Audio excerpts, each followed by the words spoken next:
పొట్టోడే కానీ గట్టోడు. ఈ సామెత బవూమాకు సరిగ్గా సరిపోతుంది.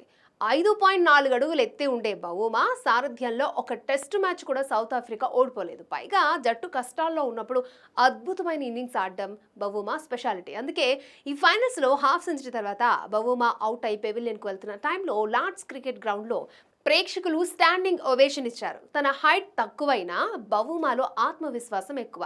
తను టెస్ట్ సారథిగా ఎంపికైనప్పుడు ఎన్నో విమర్శలు ఎదురయ్యాయి. బాడీ షేమింగ్ కి కూడా గురయ్యాడు. కానీ వాటిని ఏమాత్రం పట్టించుకొని టెంబా టెస్ట్ గదతో అందరి నోళ్లు మూయించాడు. లీడర్గా అతను జట్టును సమర్థవంతంగా నడిపించాడు. కెప్టెన్గా టెస్టుల్లో టెంబాకు ఓటమి లేకపోవడం తన నాయకత్వ పటిమకు నిదర్శనం.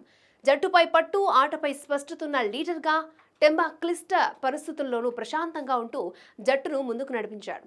తోటి ఆటగాళ్ల నుంచి తనకు కావాల్సింది అతను పక్కాగా రాబట్టాడు. ఒకప్పుడు వర్ణ వివక్ష కారణంగా ఐసీసీ వేటు ఎదుర్కొన్న సౌత్ ఆఫ్రికాకు నల్లజాతి క్రికెటర్ ఇప్పుడు క్రికెట్లో అత్యుత్తమ ఫార్మేట్ ట్రోఫీని అందించడం నిజంగా గొప్ప విషయం.